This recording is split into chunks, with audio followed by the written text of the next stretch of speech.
Welcome to The Critique. Today, we are looking at a submitted script that blends pop culture UFO disclosure news with a reaction-style deep dive into San Francisco's homelessness crisis. Let's get right into it. The current structure creates a jarring listening experience by juxtaposing speculative entertainment news directly against gritty, real-world social advocacy without a sufficient bridge.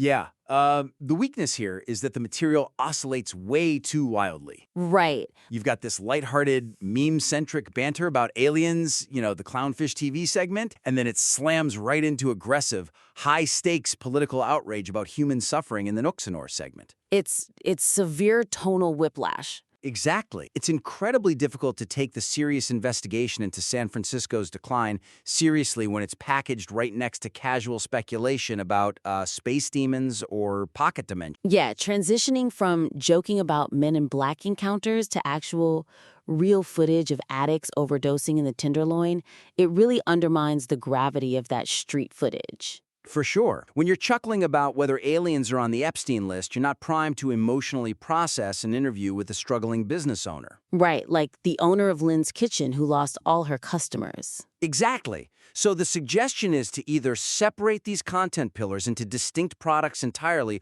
or build a much stronger thematic bridge that connects them logically rather than just sequentially. I completely agree. So, for a concrete example, if we look at the Clownfish section, it speculates about Trump's Secretary of War slip-up and references movies like Close Encounter. Keeping the tone super light. Right, very light and conspiratorial. But conversely, the Nuxanar section features really graphic descriptions of human feces and fentanyl zombies. It's a totally different show. It is. So to fix this, you could frame the alien discussion explicitly as government distraction tactics. Oh, I like that. Yeah, it thematically links the UFO stuff to the allegations of government failure in the San Francisco segment. That works well. Or, alternatively, just treat the Nick Shirley reaction video as a standalone investigative piece to preserve its emotional weight, completely distinct from the banter about Pinky Boo and celebrity interactions. That makes a lot of sense. You either need two different shows or you need to make the first half the villain of the second half. Like, look at what the media is distracting you with while this tragedy happens. Spot on. Moving along, the reliance on extreme, repetitive labels and hyperbole limits the persuasive impact of the argument and restricts the potential audience size. This was really glaring to me. Yeah? Yeah, the weakness is that the commentary frequently utilizes inflammatory shock language that preaches only to the most radicalized converted listener while completely alienating the persuadable middle. It's just preaching to the choir. Totally. By using dehumanizing terms or over-the-top generalizations, the creator distracts from the actual, really compelling evidence being presented in the video footage. It steps over the line from passionate to just unfocused anger. Right, which dilutes the validity of the underlying points about the policy failure. So the suggestion here is to adopt a show don't yell approach, where the commentary contextualizes the shocking footage rather than competing with it for attention. Using precise descriptors rather than catch-all insults. Exactly. Let's look at some concrete examples. The host frequently uses terms like infinite retards or pro-rape party and refers to trans individuals as transformers or transifa. Which just shuts down anyone who isn't already 100% in agreement with the host. Exactly. And instead of screaming, "Stop raping, sir," repeatedly, or calling an illegal immigrant suck deep, which is mocking the name Singh, the commentary would be so much stronger if it focused on the specific legal failure. Like the icy hold mentioned in the text? Yes. Or the policy loopholes regarding sanctuary cities. That's a structural argument. Right. And another example is the footage of the confused woman Mel in San Francisco. It's incredibly compelling and tragic. She thinks the FBI changed her face?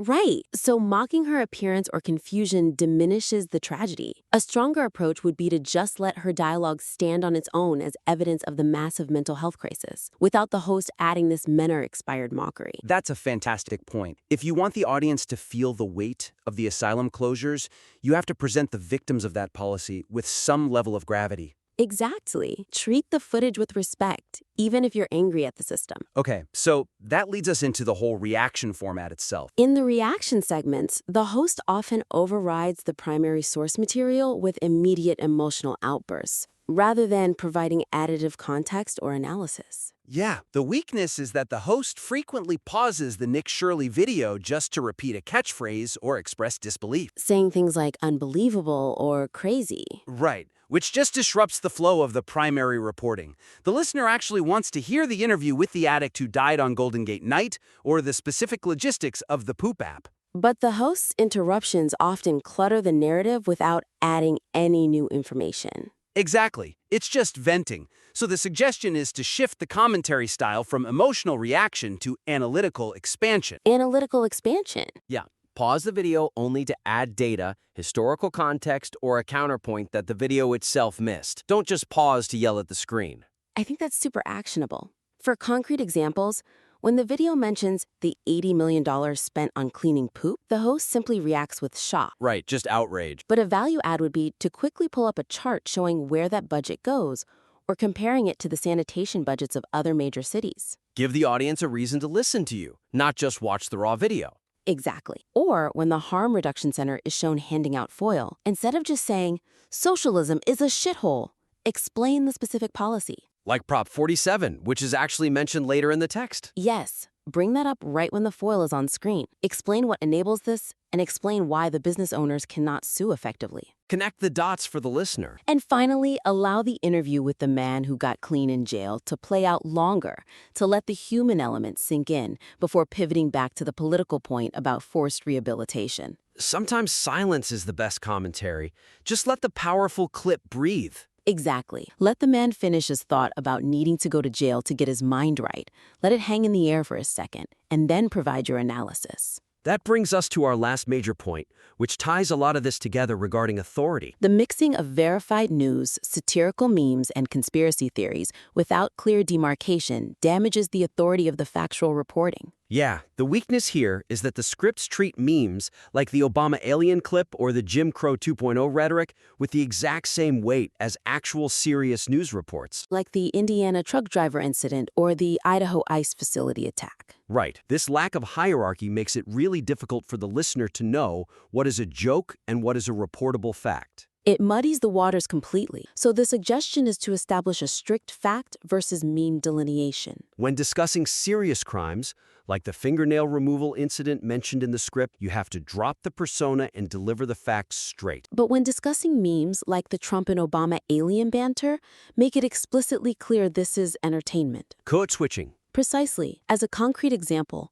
the Clownfish segment debates whether Spielberg's movies were a soft disclosure op. That's fun speculation. Sure. However, when the Nuxenor segment discusses the ice killing in Indiana, it needs to be treated with actual journalistic rigor.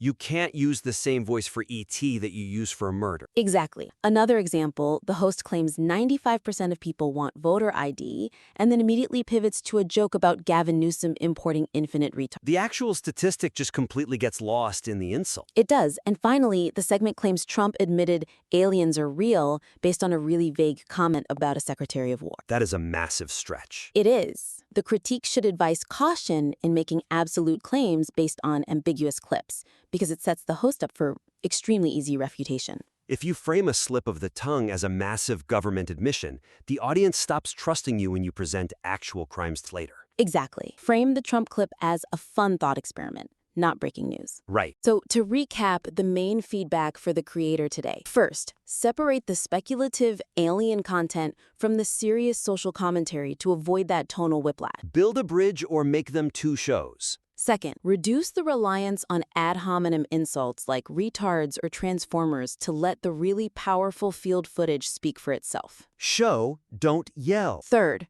use your reaction pauses to add data, context, and legal explanations rather than just emotion. Be an analytical expansion, not an interruption. And lastly, clearly distinguish between meme culture and serious crime reporting so you don't undermine your own authority. The raw material here is fantastic. The field footage is undeniable. It really is. So we encourage the listener to refine the editorial voice. Choose whether to be a political shock jock or a serious commentator on societal decline, as trying to be both simultaneously is really diluting the impact of this strong field footage. We invite you to implement these structural and tonal changes and resubmit the next iteration of the script. We'd love to see where it goes. Keep writing to keep refining, and thanks for tuning into The Critique.